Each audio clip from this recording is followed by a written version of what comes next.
Mesdames, Messieurs, bonjour. Ici Michel Lacroix qui vous souhaite la bienvenue à l'émission Au 19e. Avec nous, cette semaine, Chantal Maccabée de RDS, également une jeune star américaine sur le circuit de la LPGA, Lexi Thompson. Et puis, un coup d'œil aux principales tendances mode pour les hommes lors de la saison 2016. Tout ça et plus encore cette semaine à l'émission Au 19e. Au 19e, une présentation de vos concessionnaires Subaru du Québec. Subaru, confiance et évolution. En collaboration avec Golf Île-du-Prince-Édouard, la destination golf numéro 1 au Canada.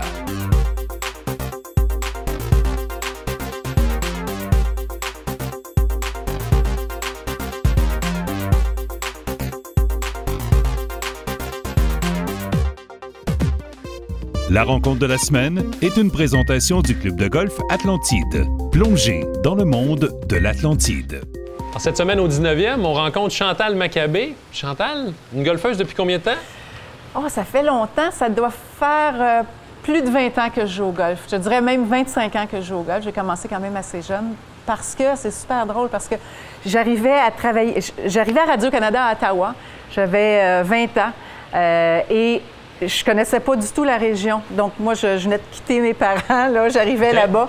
Et l'été, les gens là-bas, parce que je travaillais comme reporter sportif pour Radio-Canada, nous donnaient des passes de golf. Et là, comme je m'ennuyais un peu, j'avais pas d'amis, je connaissais personne. Il faut utiliser exactement les passes. Donc, je me suis mis à y aller. Je me suis acheté un petit sac de golf là, vraiment rudimentaire. Et je me suis allée frapper des balles. Ensuite, jouer un petit peu. Et j'ai eu la piqûre depuis ce temps-là. Donc, je joue... j'ai arrêté une certaine période quand j'ai eu mes enfants. J'ai arrêté, en fait, pendant 7 ans. Et là, quand mes enfants ont eu 6 et 7 ans, parce que j'ai eu 2 enfants collés, là, je les ai inscrits à l'Académie de golf. Et c'est comme ça que j'ai pu recommencer. Et aujourd'hui, mais là, je joue au golf avec mes enfants, ce qui est le plus grand bonheur de ma vie. Oui. Léla, les enfants ont eu des cours avant la mère. Oui, les enfants ont des cours. La mère n'a jamais eu vraiment. J'ai eu un cours de quelques heures l'an passé. Non, je suis autodidacte. Mais moi, je voulais que mes enfants... Je voulais absolument qu'ils jouent au golf parce que je suis mordue de golf. Et un enfant qui commence à cet âge-là, 6-7 ans, n'a une éponge. C'est une éponge, n'a pas de défaut. Quand je vois, j'ai joué au golf avec mes enfants cette semaine, quand je vois leur élan, je suis fascinée. Alors que moi, des fois, je suis comme ça, puis je suis tout croche, puis là, c'est dur, puis j'ai mal partout, puis je suis épuisée, puis eux autres, là, c'est bien le fun. C'est fun à voir. Est-ce qu'on dirait qu'on a un élan plus naturel ou technicienne? Moi? Oui. Ben, je te dirais c'est très naturel parce que j'ai appris par moi-même. On me l'a corrigé un petit peu l'été passé parce que je veux améliorer. Tu sais, j'aimerais ça casser le 90. Donc, jouer dans les 80, je l'ai fait une fois. J'ai déjà joué 88. Oui, félicitations. Mais, merci, j'étais très fière. Mais j'aimerais vraiment ça, améliorer beaucoup. Je sais pas si c'est possible, là, à mon âge, de s'améliorer au golf. Mais on a changé ma prise et ça m'a aidé énormément. Énormément. Donc, éventuellement, là, je vais venir voir Debbie Savoie-Morel ici, le Chaume au Mirage, là, qui est extraordinaire. Puis je veux vraiment suivre un vrai bon cours pour tout replacer ça comme il faut. Et en étant membre ici au Mirage, on a le temps de jouer combien de fois, pratiquer combien de fois par semaine? Je pratique que je viens au moins 4 fois par semaine pour frapper des balles. Moi, quand je veux m'améliorer dans quelque chose, j'y mets beaucoup d'efforts. Et il n'y a rien de plus agréable. Là. Je viens ici vers 4 heures l'après-midi, je viens frapper plein de balles, tous mes bâtons. Puis je peux jouer à peu près 2 à 3 fois par semaine. On a parlé de la nouvelle prise. Oui. Lorsqu'on s'installe au-dessus de la balle et qu'on fait on veut faire un bon élan. Oui. Qu'est-ce qu'on a en tête? À quoi Chantal pense au-dessus de la balle pour faire un bon élan? OK. C'est pas compliqué. J'ai bien des défauts dans mon élan. Fait que d'abord, la prise, il faut qu'elle soit correcte. Il faut que mon épaule soit un petit peu plus haute. Et moi, j'ai tendance à monter beaucoup trop haut quand je fais mon élan. Mais vraiment tellement haut que des fois, le bâton, il descend comme ça. On voit le bâton du côté gauche. Exact. Alors, il faut toujours que je pense pas trop haut. Et quand je fais ça, elle est super belle, super droite. On a un bon résultat. Oui, exactement. C'est le golf en famille ou entre amis? On a eu les deux, constamment. Comme je t'expliquais tantôt, le plus grand bonheur de ma vie, c'est de jouer au golf avec mes enfants. Il n'y a pas un autre sport que tu peux pratiquer avec tes enfants où tu vas passer 5 heures de temps. Tu vas pouvoir te raconter plein de choses. J'ai eu les plus belles confidences sur des terrains de golf. On rigole. C'est du temps de qualité. Et ça, tu sais, mes enfants jouent au hockey. Je ne jouerai pas au hockey avec eux autres, puis je n'irai pas jouer au baseball avec eux autres. Mais le golf est extraordinaire pour rapprocher la famille. C'est un sport merveilleux et ça, je l'apprécie tellement. Là, Jordan Spieth ou Rory McIlroy? Ah, quelle question! question difficile. J'adore Rory McIlroy, mais Speed m'impressionne tellement. Non, égalité. Je peux pas prendre parti. Oui, je peux pas prendre parti. On s'en va en prolongation. Ouais. Merci pour ton temps, Chantal. Bien, ça me fait un énorme Bonne saison. Merci beaucoup. L'an passé, au championnat des joueurs disputé au TPC à Sawgrass, Rickie Fowler a comblé un déficit de 5 coups avec 6 trous à jouer pour provoquer la prolongation. Quels étaient les autres joueurs impliqués dans cette prolongation? Est-ce que c'est A. Martin Kramer et Zach Johnson, B. Kevin Kisner et Sergio Garcia, ou encore C. Rory McIlroy et Jordan Spieth? La réponse dans quelques instants.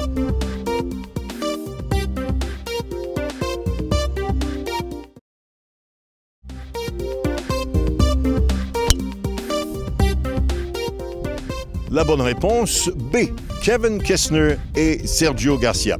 En fait, Rickie Fowler a été tout simplement formidable dans les derniers instants de sa ronde réglementaire, inscrivant un aigle, 4 oiselets et une normale avant de gagner éventuellement ce championnat des joueurs en prolongation. Alors, Jean-Sébastien Légaré en compagnie de Lexi Thompson. Lexi, une excellente saison 2015, 13 top 10, 2 victoires. Comment on se prépare pour 2016? I think I just build on 2015, come into 2016 with the same positive attitude. I worked a lot in the off season, especially on my short game. So just gonna go into this year with a positive attitude and do the same thing I did last year, hopefully. And with the Olympics this year, that's my #1 goal. So we'll see. So that was my next question.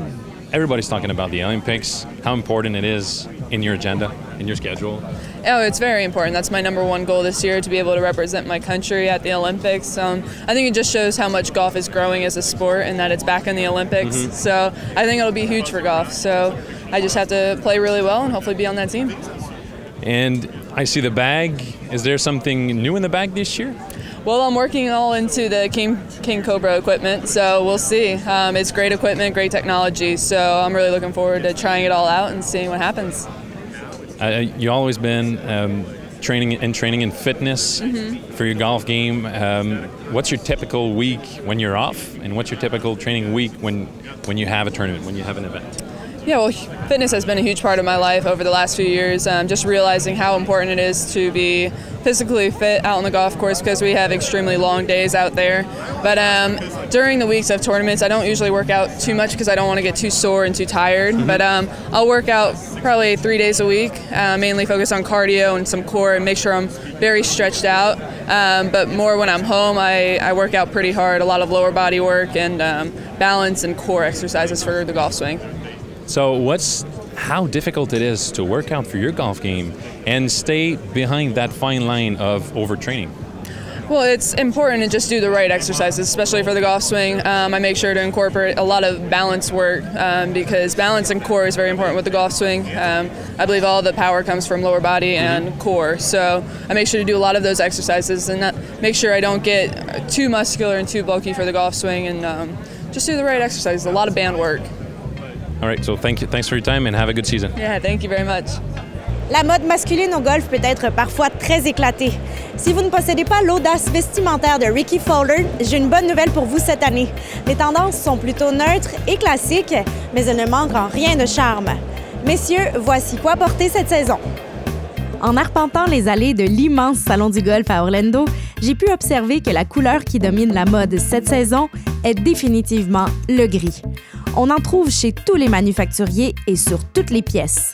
Pantalons, bermudas, polos, survêtements et casquettes adoptent cette teinte vraiment facile à porter puisqu'elle se marie avec toutes les couleurs. Par exemple, on peut assumer un polo éclatant en le portant avec un short ou un pantalon gris qui vient équilibrer le look. On peut aussi afficher un style plus classique en enfilant des pièces grises jumelées à des morceaux noirs ou blancs. Vraiment, grâce au ton de gris, tout est permis. Le jaune est la deuxième teinte la plus populaire chez les fabricants ce printemps. On le voit sur des pièces entièrement monochromes qui ne manquent pas de personnalité ou en accent soleil grâce à l'intégration de petites bandes jaunes sur des pièces plutôt neutres. Bien que les chaudes journées d'été soient à nos portes, il faut avouer que la saison de golf au Québec ne se déroule pas toujours sous le soleil. Les grandes compagnies de golf ont pensé à nous et au rayon du vêtement chaud cette saison, le tricot fait fureur. Grâce aux technologies textiles développées par les manufacturiers, le tricot de golf permet de conserver la chaleur près du corps tout en offrant une excellente ventilation pour un confort maximal. Ce qu'on aime le plus du tricot, c'est que la neutralité de son design fait qu'on peut le porter facilement à l'extérieur du parcours. Et il s'agit justement là de l'une des demandes principales des golfeurs en 2016, se procurer des vêtements tout allés qu'on peut porter sur le terrain de golf, mais aussi dans la vie de tous les jours. Plusieurs manufacturiers ont sauté à pieds joints dans le mouvement et proposent aujourd'hui des collections street style ou mode de rue. D'ailleurs, on risque de plus en plus de voir ces vêtements de sport qui ne ressemblent en rien à des vêtements de golf traditionnels sur les parcours de golf au cours des prochaines années. Si vous êtes plutôt réfractaire à cette nouvelle tendance, ne soyez pas inquiets. Certaines compagnies continueront toujours d'offrir des vêtements qui reflètent la plus pure tradition du golf, où les carreaux et les couleurs vives sont à l'honneur.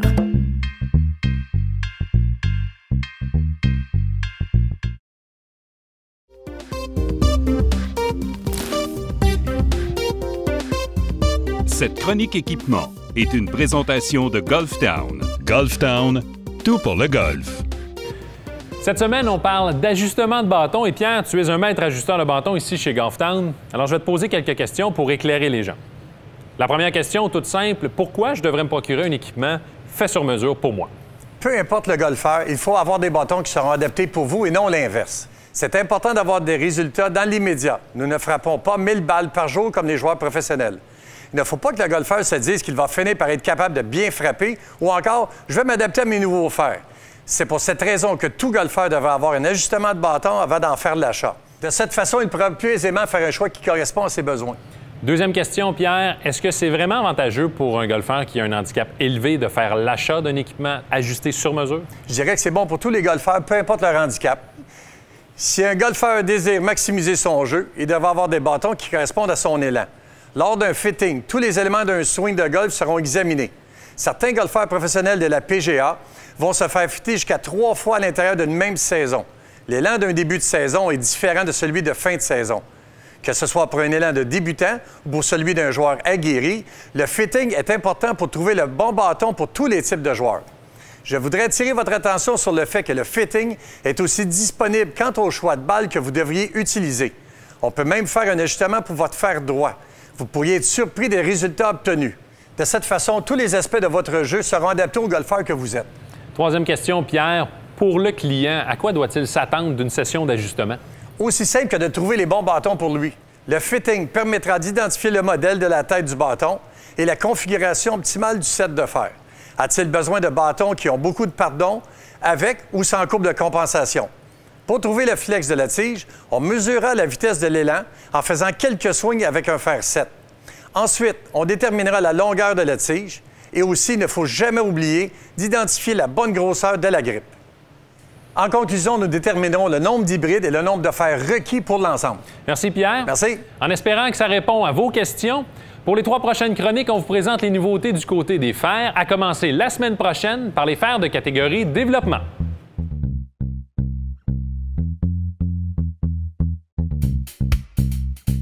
L'après Tiger Woods, en fait, on est pas mal dedans, à mon avis. Là.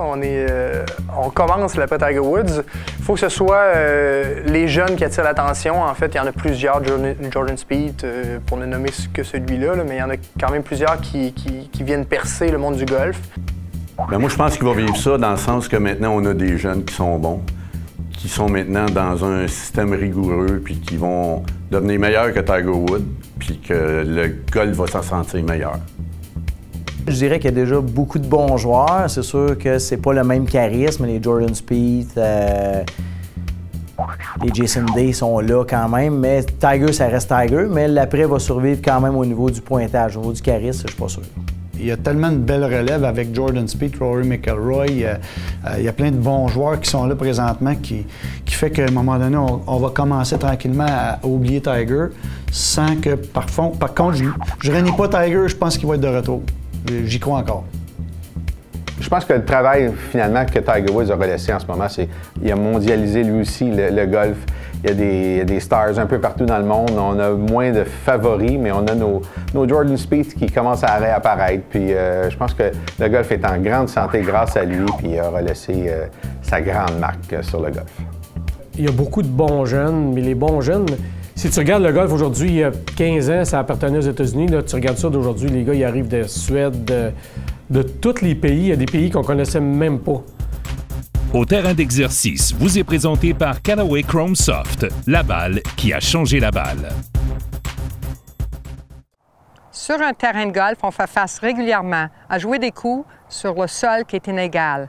Alors, qu'est-ce qui est important? C'est pas de lutter contre la pente. Au contraire, c'est s'adapter à la pente. Aujourd'hui, on va parler des coups sur une pente en montant ou une pente en descendant. Très important, peu importe la pente que vous jouez dessus, 3 conditions qui vont vous aider. Une, c'est avoir les pieds plus larges. Ça va donner une meilleure stabilité.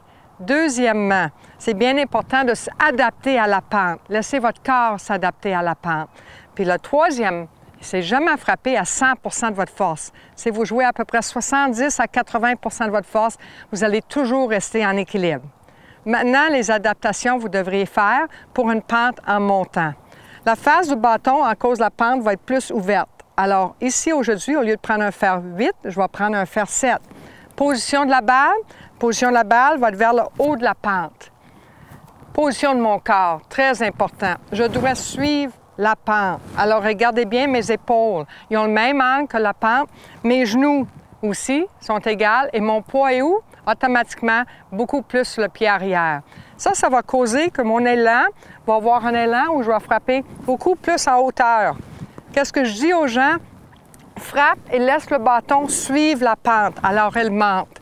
Ça va changer votre direction. Alors, le dernier petit conseil, c'est sur les coups en montant, la balle va aller plus à gauche pour les droitiers. Alors, alignez-vous plus à droite, c'est tout. Ajustez votre alignement. Alors, je m'installe.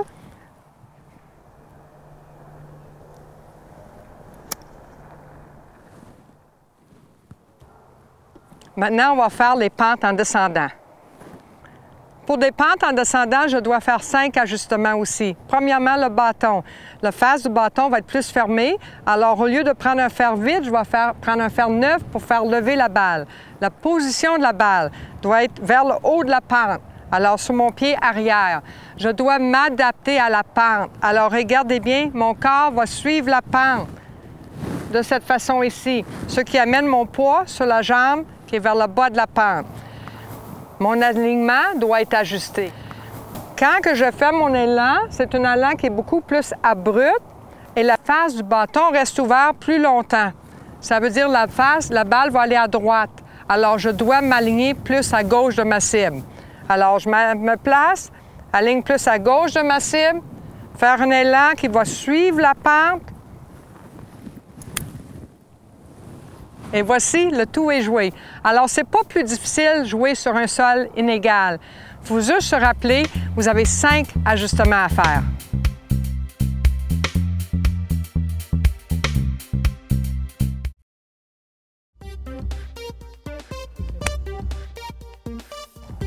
Aujourd'hui, Rémi et moi allons expliquer comment prendre un allègement à partir d'un sentier ou, comme mentionné dans le livre des règles, une obstruction inamovible. Le plus important ici, c'est de déterminer le point d'allègement le plus près sans se rapprocher du trou. Alors, sans vous rapprocher du trou, vous allez prendre position à l'extérieur du sentier, et ce, de chaque côté. Ensuite, plantez un T à l'endroit où se situe la tête du bâton que vous prévoyez utiliser, afin de déterminer lequel des 2 T est le plus près de votre position originale. Une fois que vous savez de quel côté prendre votre allègement, vous pouvez mesurer une longueur de bâton de votre point d'allègement sans vous rapprocher du trou et laisser tomber votre balle. Prenez note également que vous n'êtes pas obligé de prendre un allègement. Si le fait de prendre un allègement vous désavantage, vous avez toujours l'option de jouer la balle où elle repose. Cette semaine, on visite un des beaux parcours des Cantons de l'Est, le Château Bromont, en compagnie de son directeur général, Martin Ducharme. Donc, le Château Bromont, c'est un 18 trous qui est ouvert au public. Oui, totalement ouvert au public, aux forfaits, aux événements. On est ouvert à tout. Et puis, ça existe depuis combien de temps ici, ce parcours-là? Le golf Château Bromont existe depuis 1964, ce qui veut dire que cette année, en 2016, on va fêter notre 52e anniversaire. Excellent. Puis, Château Bromont, premièrement, les gens qui nous écoutent à la maison veulent savoir le parcours, à quoi on peut s'attendre au niveau du relief, des paysages.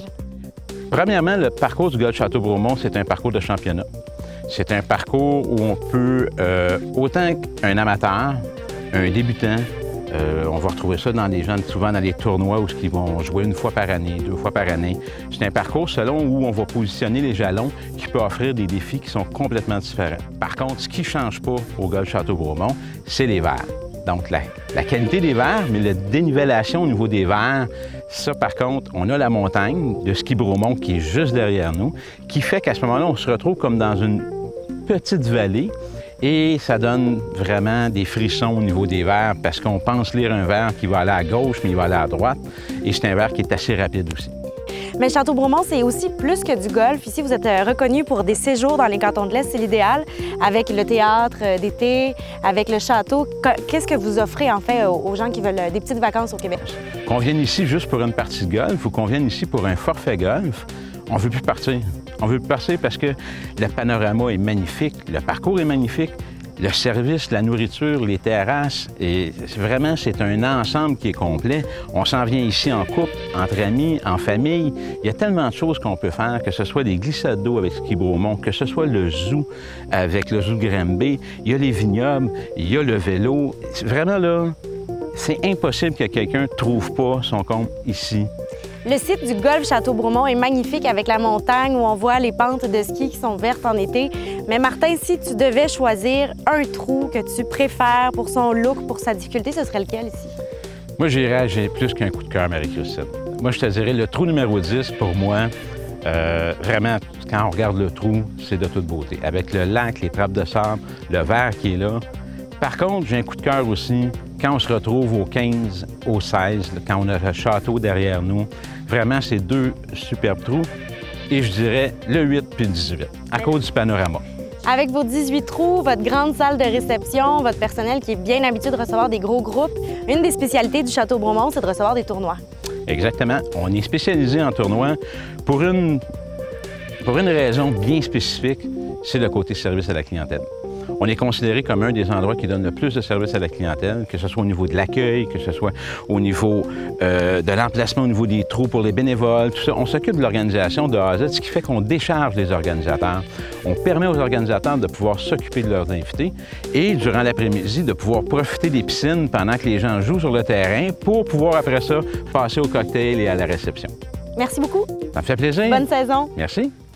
L'émission se termine là-dessus, mais attention à notre rendez-vous la semaine prochaine en compagnie du gourou des golfeurs professionnels pour les coups roulés, Dave Stockton. Également, Martin Lapointe des Canadiens et un spécial sur le championnat des joueurs disputé au TPC at Sawgrass. On se retrouve la semaine prochaine à l'émission Au 19e, là où on entend les meilleures histoires de golf.